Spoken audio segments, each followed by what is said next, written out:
So easy. Okay. Thank you for joining us today. I call the June 17, 2021 meeting of Human Relations Commission to order. Let's begin with an introduction of commissioners. We'll start back there. Carolyn B. Craft. Hamida Dakhane. Cody Severson. Matur Alier. Ahmed Shale. And Barry Nelson. The next item is to approve the agenda. Can I get a motion to approve the agenda? So moved. Can I get a second? I second. All those in favor, say aye. Aye. Opposed, the same sign. Motion carried. The next item is to approve the minute of May 20th, 2021 meetings. Can I get a motion to approve the minutes? So moved. Thank you, Barry. Can I get a second? Second. Thank you, Ahmed. All those in favor say aye. Aye. Aye. Opposed, the same sign. The next item is the public comment. Those who wish to address the Human Relations Commission must use the sign-in sheet. The speakers must state their name and will be limited to 2 minutes. Comments should not contain profanity or personal attacks. The staff, do we have anyone sign up? There's two signed up, Faith Dixon and Victoria Johnson. Okay, welcome, Faith. Thank you. I just wanted to come out today and challenge the Human Relations Commission to. I've been noticing that the seats need to be reappointed. It's been the same. I've noticed on the website that it's been the same faces up there. Like they're not, people are applying for the positions and the seats, and they have not been filled. The same names are being repeated on the seats on the board. So I do challenge you all to please look through those applications. I know several people that have applied to sit on that commission, sit on this commission, and not even been called back. So not that I don't enjoy seeing your faces and believe the work that you can do in this community is appreciated. I just feel that it's only fair that everyone has an opportunity that will fit, that can sit on that board. Also, I know we talked to some of you all in the past about the time. I believe that we can get more of the public out if the time could be pushed back a bit, maybe 3 or 4 o'clock, so that the public can attend these meetings. As I am in more meetings with the city, one of the issues that I had heard from the mayor is that some of the concerns should be brought to this committee. But it is hard to take off of work. I am here by God's grace, as I have multiple businesses, but I do feel that the public would be able to come out and really express their opinions, be able to tell you guys what's going on in their community if this meeting would happen at a later time.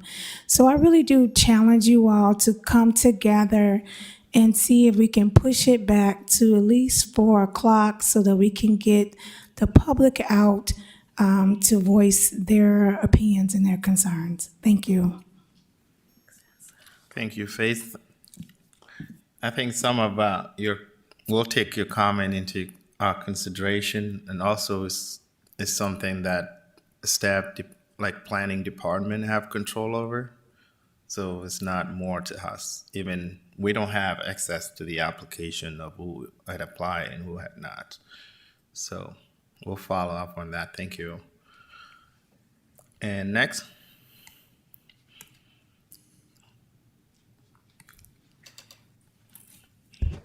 Thank you, Chair and member of the board. My name is Victoria. I think Faith pretty much said what I was about to say up here, but my question to the board commissioner is this: what is the term limit on this board? 4 years. Okay, so when the limit comes up, what do you guys do? Do you reappoint it? What is in your bylaws? The mayor can reappoint it, yes. Or if somebody choose to exit, and then we went on to such. I don't know if you noticed, we just signed in 2 people, Carolyn and Ahmed, to the board. I'm not sure how long ago. Was it in November? There's 3 people that their terms are coming up, July. I've been here for a year. Okay, so there's people on this board right now that their terms are coming up in July. So that's the reason why I'm asking, what is the term limit? Because it seems like people are getting reappointed.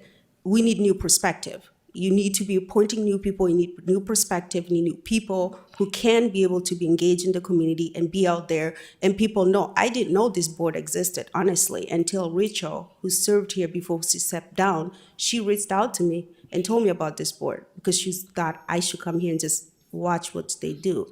So I think new perspective is needed.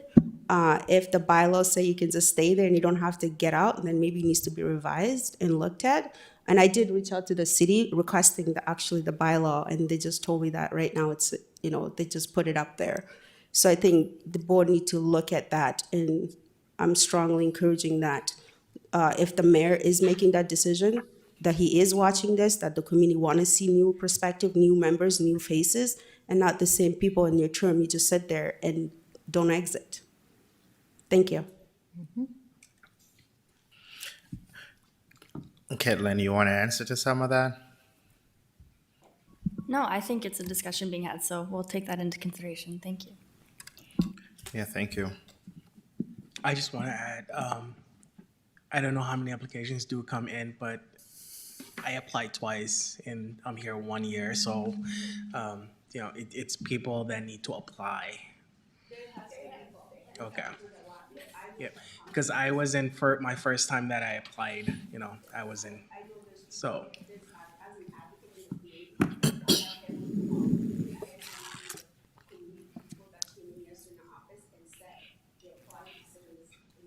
Even to the, And I would just continue to say, I just wanna encourage make- those yeah. individuals to reapply if they, because I'm sitting here today and it's the second time I want to make sure the mayor can hear me, so I'm going to get on the mic. As an activist in this community, I'm very known. I know there have been several people that have came to me. One has even had an interview and still nothing. Not that I don't appreciate, again, the work that you all are doing up there, but I do believe that we, getting another perspective will help continue the work that's being done in this community. So it's no hard feelings that I am coming up today, or even that Victoria is coming up here, is that we see the same faces, and as new activists arise in this community, new things happen. So we just need to see new things happen in our community to continue. And so we just kind of want to know, how that is put together. And so hopefully the mayor can hear this and he knows exactly what I'm talking about. So Mayor, they're putting it on you. So hopefully we can get some answers. Thank you. yeah, thank you. You want to say something about the Juneteenth? Okay, so while we up here, yes, Juneteenth is Saturday, June 19th. As you all heard, that the federal government is looking to make that a federal holiday. Woo, woo. So I'm super excited. It is a state holiday, but now we're looking forward to be a federal holiday. But June 19th at Lindenwood Park from 12 to 7, we'll be out there, array of activities, entertainment, free food, and I said free food by Holy Smokes Barbecue. We have an array of activities for our children, bouncy houses, coloring contests, space painting, tattoos, temporary tattoos. Joseph Hair School will be coming out to do some cultural braiding hair. So we just wanted to invite everybody out. Along with that, we want to educate. So we have an attorney out of Minneapolis, as well as an activist, the former our Minnesota NAACP president will be coming out to speak. Her name is Leslie Redmond from Don't Complain, Activate. She'll be out speaking to our community. She was on the front lines when the death of George Floyd happened at Breonna Taylor's with their family as well. So great activist that's coming to talk to our community about what's going on there in Minneapolis. Thank you, guys. Thank you. And I wanted to recognize Leticia is here with us. She's a board member. Also wanted to recognize too, police chief is in the building. He's there with some of the awesome staff. Our next item is the executive committee election. At the last month meeting, the board approved myself and Cody to be nominated for chair and vice chair for the term beginning in July, which is today. We will finalize this with the vote for official elections. Is there a motion to elect Mature as the chair of the Human Relations Commission? I move that we elect you to be the chair of the Human Relations Committee. I would second that. Thank you, Barry. All those in favor say aye. Aye. Aye. Opposed, the same sign. Motion carried. Is there a motion to elect Cody Silverson for the position of vice chair for the Human Relations Commission? So move. Second. Thank you, Ahmed. All those in favor say aye. Aye. Aye. Opposed, the same sign. Motion carried. The staff recommend that all board members review their bylaws annually as a good governance practices. It's part of the attachment. It is also a good opportunity for members to consider and confirm their personal capacity to meet these expectations and responsibilities. Any discussion regarding the bylaws? And I wanted to also bring it up to the discussion we had prior to that, because I have noticed that we have a lot of people missing meetings, and to my understanding was we were limited to just 3. And if you can't make it, you have to excuse, and that kind of correlate with what Faith had brought up too. So, Mature, can I just ask too, did we and/or the city commission approve expanding the commission by 2 members? Are we at that point? Just clarifying on that. I thought we did. Catlin is nodding her head. They got approval as well.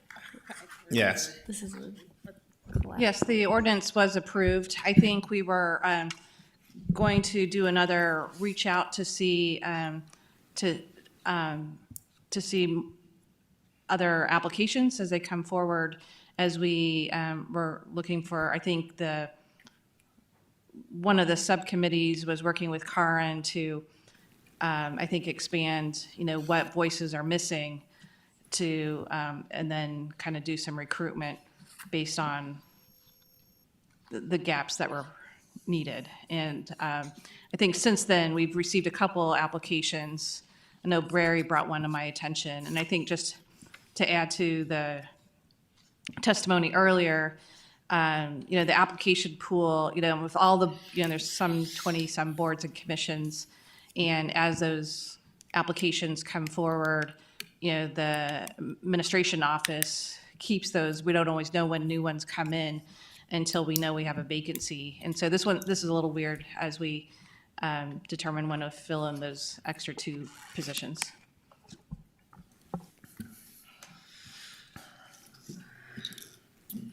Okay, thank you. Is there a motion to approve the bylaw as presented? So move. Thank you. There's a second. I second. Thank you. All those in favor say aye. Aye. Aye. Aye. Opposed, the same sign. The next item, we will hear update from each group work and action items.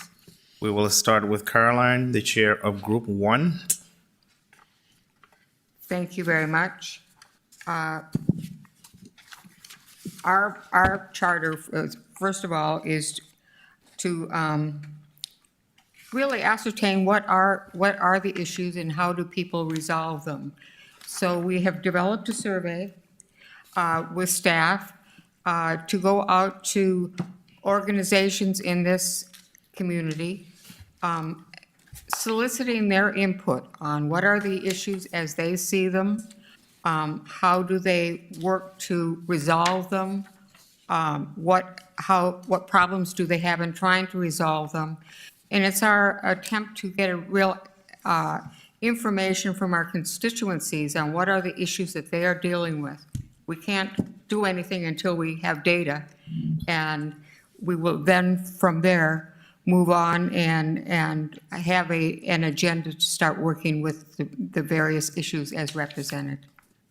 The survey is in your packet, and like I said, it was developed, Cody and I and staff got together and we developed this, and we would like to present this survey for approval before it is sent to the various organizations.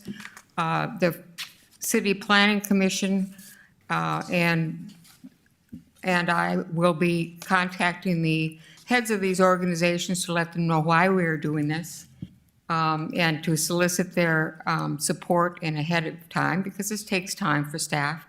And then we will submit the surveys to them and collect the data. So are there any questions? Then I would like to submit this survey for approval by the commission. Okay, if there's a motion to support City of Fargo staff and work group 1 to administer a survey like the one attached. Can I get a motion? Can I make my own motion? Somebody else can make the motion if they'd like. Thank you, Hamid. Can I get a second? I'll second. Thank you, Amita. All those in favor say aye. Aye. Chairman, could I just have one question? With this, the survey going forward, I think it was last month where we had the presentation from the Fargo Youth Initiative, in which they did some incredible work in the school system. So I would just lend that this survey definitely would coincide with the work that's already has been done. Thank Just you. acknowledging that. And I would have approved, sorry to interrupt. Thank you. All those in favor say aye.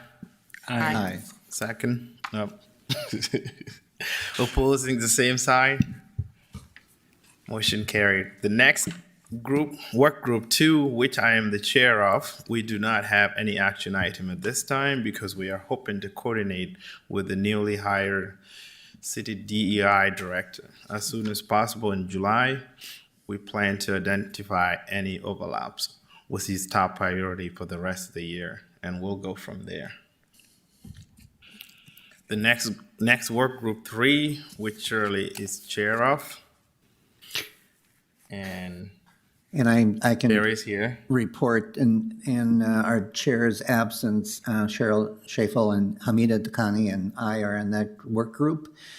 Our goal is that we are going to also be working closely with the new DEI director. We're really excited about welcoming Dr. Hogan to that position, and working on some priorities regarding evaluating options for the city's strategic involvement in programming and events, and adopt a community-wide welcoming plan. We do have 2 recommended motions that I'd like the committee to consider. We met after our meeting last month. So if I could introduce one at a time. The first one is, recommended motion number 1 is to focus on internal assessment within City of Fargo as an organization before focusing on external community needs and strategies. So the idea is before we are looking at other external organizations, we should have our own house in order. So do that internally. So that would be recommendation number 1. And I'll make Okay, that as if there's a motion to focus on internal assessment within the city of Fargo as an organization before focusing on external community needs and strategies. If I may ask a question, First, sorry. I would like to ask the committee if you had time to define what those internal assessments entail. No, Okay, that detail hasn't been established yet. thank you. But we've had some great input from fellow Commissioner Letitia. Thank you. Any other question, discussion? I Can guess I- I'll second the motion. You made a motion, right? Yes. I second it. Okay, all those in favor say aye. Aye. Aye. Opposed, the same sign. Motion carried. Barry, up to the next one. Do you mind if I ask one more question? I think you answered it, but is it going to look hiring practices too? Yes, yes, definitely. Would be personnel, composition of staff, policies, all types of things that would either be where the staff would resemble the communities that we serve or not. That's a good question. Thank you. Thank you. Barry, up for the next one. Yes, the second one is we looked at and examined that we've had an ongoing practice where there is a certain amount of money that was designated for community activities, and we're taking a new look at that and shifting that we were finding that we were providing very small amounts to a number of organizations and probably were not having the impact we would be looking for in terms of establishing the kind of inclusivity. So we are wanting to kind of focus it more. And so our second motion is to support Faith for Hope's Juneteenth event, which, as we know, is coming up in 2 days, and Pride in the Park in 2021 as part of City of Fargo's goals for promoting inclusion in community relations. Thank you. And I get a second? Second. Thank you. That's a good one. All those in favor say aye. Aye. Opposed, the same sign. Motion carried. The next item is announcements. Does anyone have any announcements? Is that staff, do we have any announcements? I'll get to them in the staff report if we want to go right into that. Okay. So in your staff report, you'll note number, 5 and 6, we have discussion about the Juneteenth Freedom Celebration. So that's, as Faith said, this Saturday, and all board members are invited to help man the booth there. So you can just show up, no need to sign up or anything, but we welcome your presence at any time. Members from the police and other boards and staff will be there. And same goes for the Pride in the Park celebration.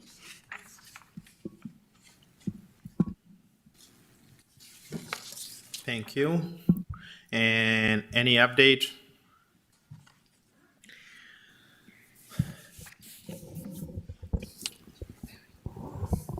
Let's try this. Okay, thank you, sir. Last meeting, we had a discussion about traffic stop demographic data, and I informed the committee that I would bring that information forward along with some other additional research and context so that we would have that to work with going forward as we examine potential issues, bias, et cetera, in our community or within our law enforcement organization. So the data that I give you today is only data in which a citation was issued. It is not all traffic stops. Our department, by no fault of the people working there, did not track that previously. As you're probably aware from a lot of the things I've talked about in this last week, the direction of our department towards more transparency and data collection so that we can have better insight into what we do as a department is forthcoming. We have a budget request in to get some software that will allow us to track everything, and not just stops, but also searches and the results of any searches during a traffic stop. As I think I expressed last time, the demographic data of stops is not a valid metric in terms of whether or not there are bias or issues. And I'm happy, I will provide research to support that so that the committee has something to look at as well as we discuss that further. But we do need to look as a law enforcement organization is drilling down into this information to identify potential patterns of behavior that could be bias-related or inappropriate in terms of how we are stopping cars or searching cars and that kind of thing. So certainly there's value to the information, but I think we have to first be able to get all of the information and then drill that down. In terms of the metric itself, there's a number of pieces of published research explaining why census data is not a valid benchmark compared to traffic stops. One of those pieces of research is published out of the University of Oakland in 2005, another one out of the University of Cincinnati in 2005, and there's some subsequent other works related to that. And I will provide, Mr. Chair, if that's fine, I can probably email all of you this information so that we'll provide all of you some referential documents to look through for further discussions. But this has been known for some time, at least in the law enforcement spectrum, and so a lot of our discussions at the chief's level nationally are in doing, just as I said, is in drilling down and identifying patterns of behavior by individual officers who may be either profiling or performing their duties inappropriately, and that's the direction that the department's going to take. But I just want to make sure that I take the opportunity to try and provide this information to you from an educational perspective. I'm happy to take any questions. So again, this is data from January 1st of 2020 to June 15th of 2021. During that time, our department issued 14,214 traffic stops in which a citation was issued. Any stop in which a warning was issued or no citation was issued is not in this data. And as I said, I think that's an important missing piece. We don't even know the full spectrum of our stops. But from that number, 9,260 or 65% were issued to those who are identified as white. 2,684 or 19% were issued to those identified as black. 1,190 or 8% were issued to those identified as Indian or Alaskan Native. 482 or 3% are unknown race. Again, either it wasn't tracked by the officer or they weren't able perhaps to make a determination. I don't know the answer to that. 190 or 1% were issued to those identified as Asian. And 15, which didn't even register quite as a percentage point, were issued to those identified as Asian Hispanic. And within the number of white, it looks like we may have about a 3% Hispanic or Latino representation. So that's what we have related to traffic stops with tickets issued. I'm happy to take any questions or discuss further.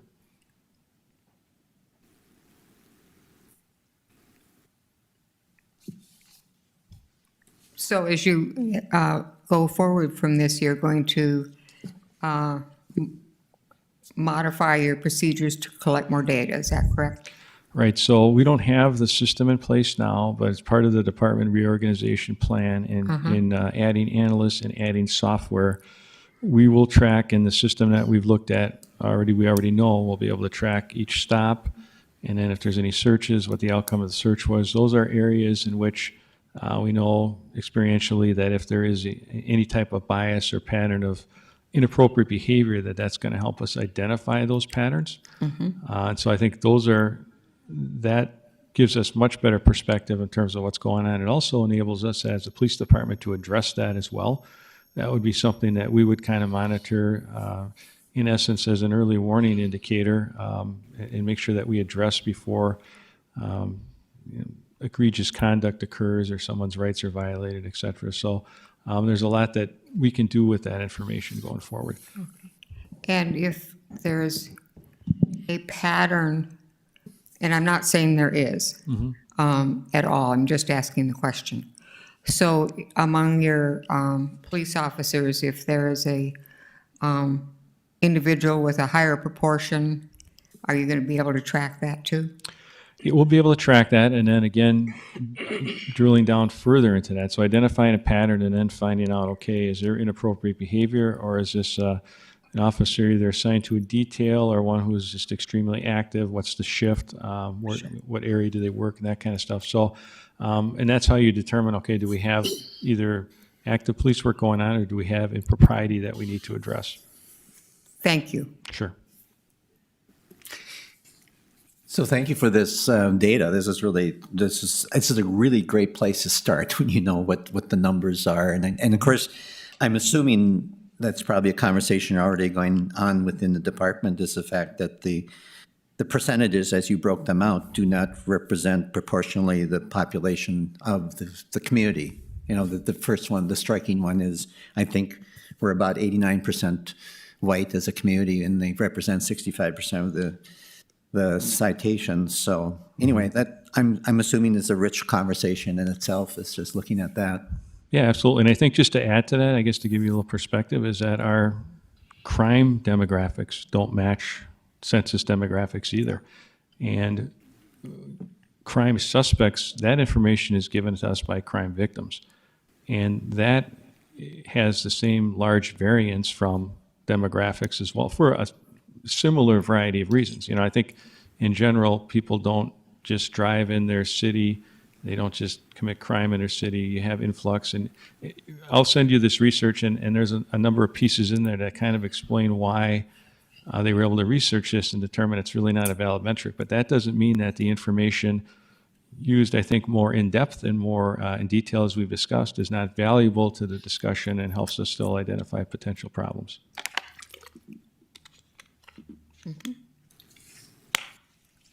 So I do have a question, and also second what my colleagues said by congratulating you for the transparency in sharing that data. My question is this something that you are intending to do moving forward? Maybe you said it and I missed that, but I would like to see this communication, the open communication and public communication, continued, not just a one-time thing. Absolutely agree. And so I'm happy to, as a part of the regular HRC meeting process, to update you as we acquire new information. The information, I presented our annual mid-year report this past Monday and showed some examples also from the use of force perspective of how we put more context with just numbers. And I think just important for everyone to understand that numbers on their own usually don't tell you the whole story without context. And so it's important to have that level of understanding.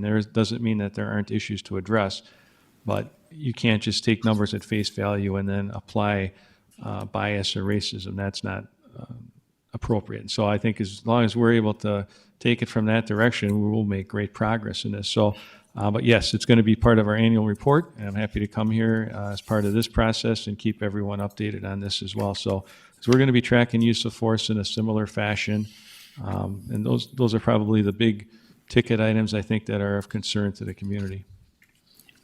Thank you. As a side note, I would also like to, I don't know what kind of feedback you are getting on the new face of the police cars, but I really like personally having accountability and inclusion is a public commitment that is a commitment that you voice publicly on those vehicles.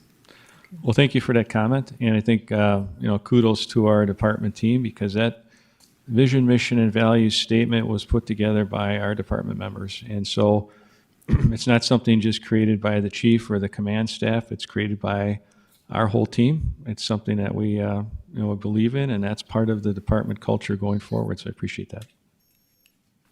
Thank you. Any other comment, question?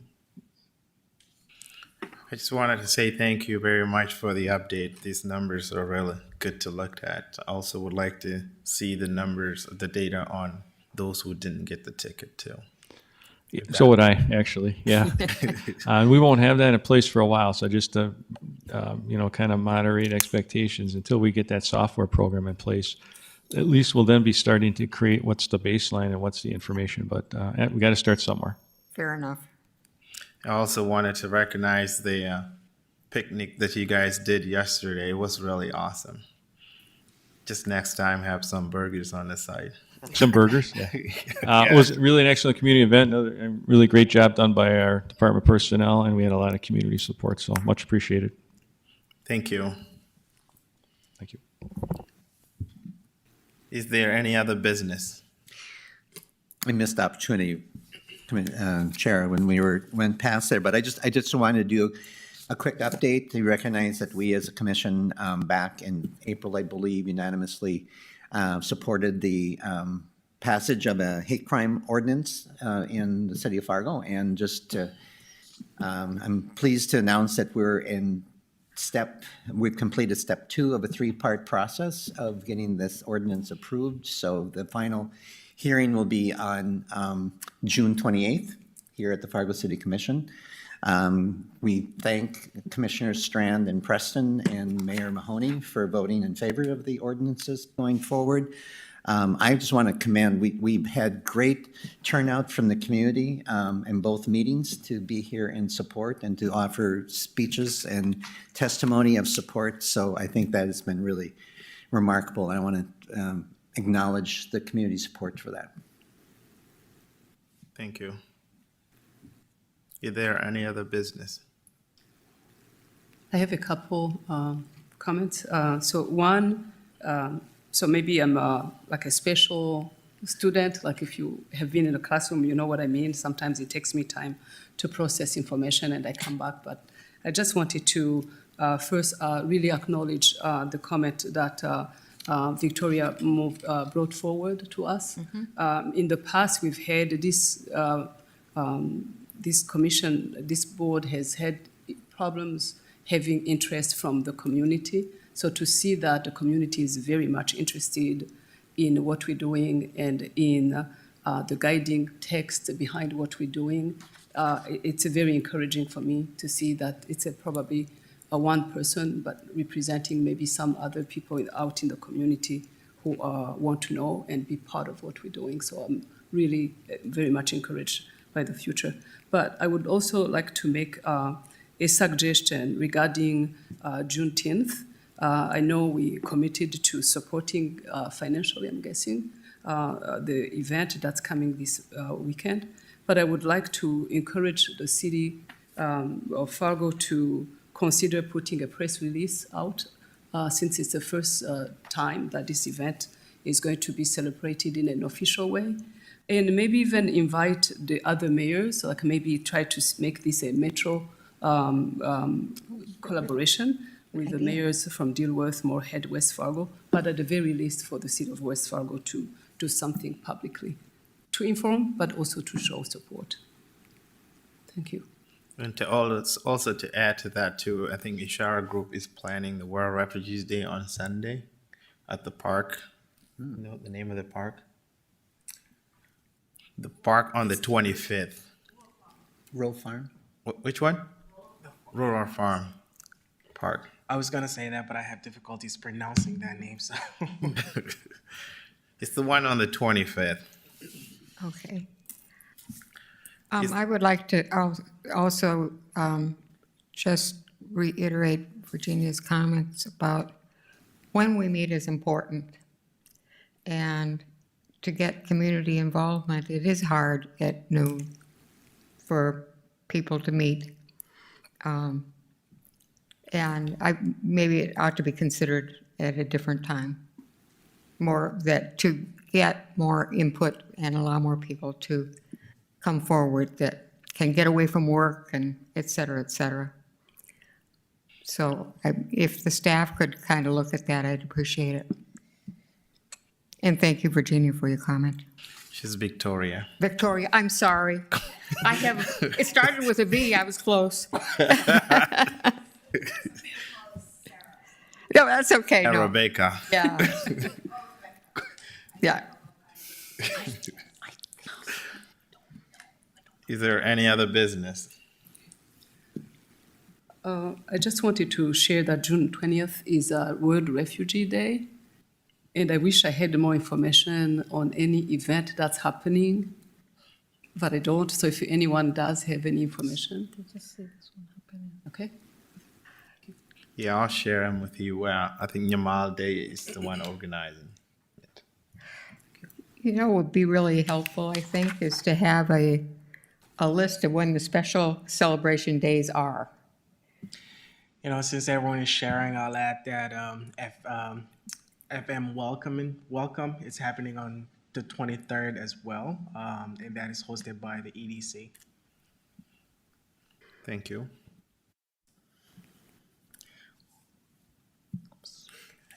Any other businesses? Hearing none, this meeting of Human Relation Commission stand adjourned. Our next meeting is scheduled for July 15 at noon and will be in person.